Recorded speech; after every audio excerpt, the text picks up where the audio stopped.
Hey, folks, and welcome to another Shell Buzzy Ask Shell Coffee Break. And today we're dealing with a video that I produced very recently, and that video was on removing those old oil tanks down in the ground. Well, if you live in an old home in any area, don't be by any means surprised if you go to sell that house that the home inspector might say there may be an oil tank in the ground, so subject to purchasing the home, he's recommending the potential buyer to check into those oil tanks. Well, this particular video, I was with a company called Speedy Solution, Oil Tank Removers, and it's a great interest to all to understand what it means to remove an oil tank and what the oil tank looks like in the ground in the event if it ever does break an environmental concern. But again, folks, when it comes to doing the job right, you've come to the right place here to the coffee break. So give a listen, sit back and watch, and you'll enjoy what you're going to see because I'm making it just that easy.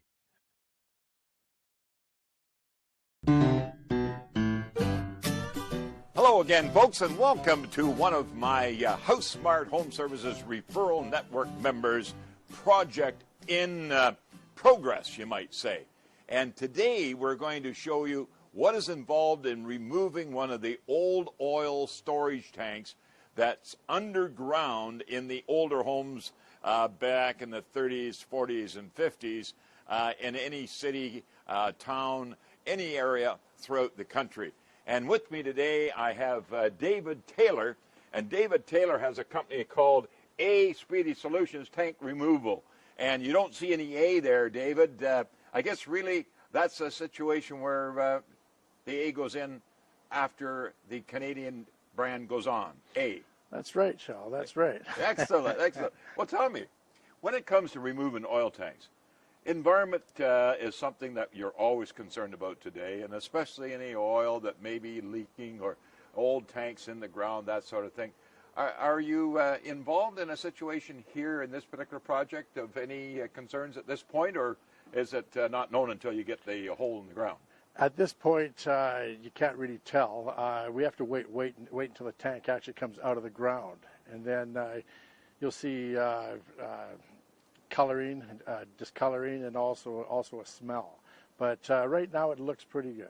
Good. Well, I'm certainly happy for the homeowners in that particular case. Me too. Well, listen, I'll tell you what. Let's get back into the backyard. I know that the diggers are there.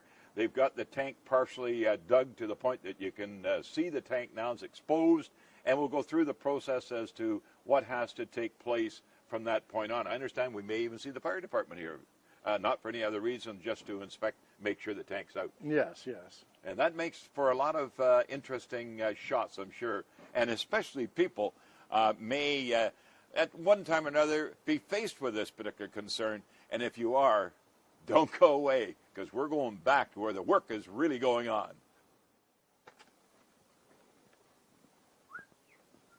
On the way back into the backyard, we just happen to have a sample of what we're going to be removing from the ground.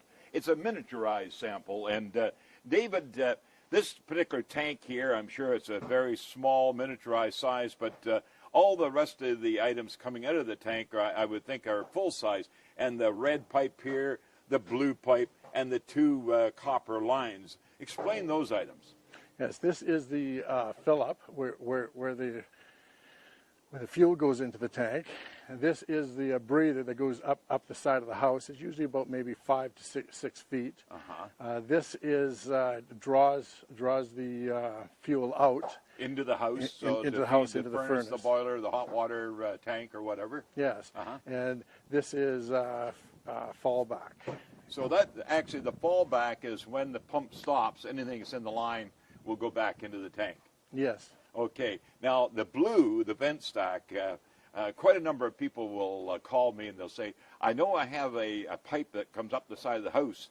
And I can recall when Mom or Dad had the oil tank filled, you could always smell the oil. And I guess that's where and why they call it the breather pipe. Yeah, fumes, yes. Yeah, yeah. Okay, well, listen, let's get over to where the guys are digging the hole and really doing all the work today and see what's going on. Okay. Well, Dave, I'll tell you, how long have they been digging here? They've been here about 6 hours. So a couple of guys digging the tank to the point that it's exposed like it is there now? Yes. Now, what's going to be next? I can see the filler pipe. I can see the vent pipe heading off to the right leg there of the fellows doing the digging. What's next? Okay, what's going to happen next, he's going to scrape the top of the tank off, get it prepared to cut the top off. When they cut the top off, is there going to be any concerns, sparks, fire, anything of that nature? Well, there's going to be a lot of sparks, yes, because it's grinding the top off, cutting it off. This particular tank doesn't really have too much diesel in it. That's the fuel they use is diesel, and you pretty well got to worry about the fumes. But in this case, I don't think there's going to be any worry at all. We have for our safety, we have a fan, we have a spotter, and also a fire extinguisher just in case. Dave, they're getting ready here, and I thought it would be quite interesting to maybe bring up a very good point that under a deck. Is that common these days? It's getting to be more and more common. You have to remember these tanks have been in the ground for sometimes 50, 60 years. And what happens is that people go and they put a deck over it or something, and then you have to take the tanks out. My guys, they specialize under decks. It's a bit harder, but it's... The hole gets dug deeper quicker. That way they can get down into the hole and not be bumping their head on it. I think so. But originally, you were saying earlier that the distance from the house to the tank was 10 feet. Usually it's 10 feet, yes. So being close like that, what happens, people put up a deck, and it usually goes over the tank. Now, the pump is being dropped into the tank in order to take off the small amount of oil that's on top of the water. Now, the water that's in the tank over the years builds up, believe it or not, inside a tank, possibly through migration, through holes that might have been formed through rust at the top of the tank, groundwater. Now we can stand back and watch the sparks fly.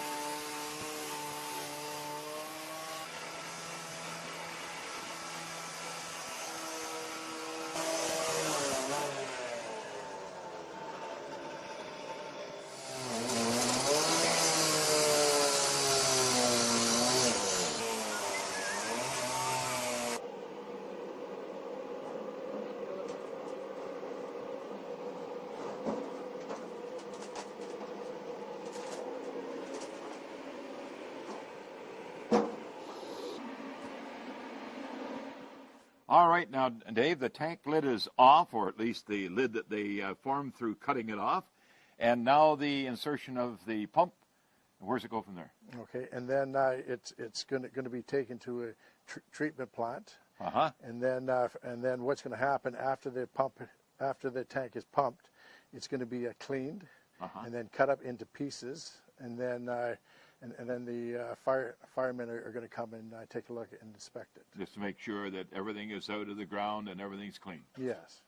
Well, David, Speedy Solutions, oil tank removal, all the equipment lying around, I'll tell you, one really clean operation. I really like it, and you do one heck of a job. Thanks for having me out and show me what takes place when removing an oil tank. Well, thank you for coming. Hey, my pleasure. And folks, there you have it. Till next time, Shell Busey. And just ask Shell on the how to, the what to, the where to, the why to, the when to, and the who to. David Taylor.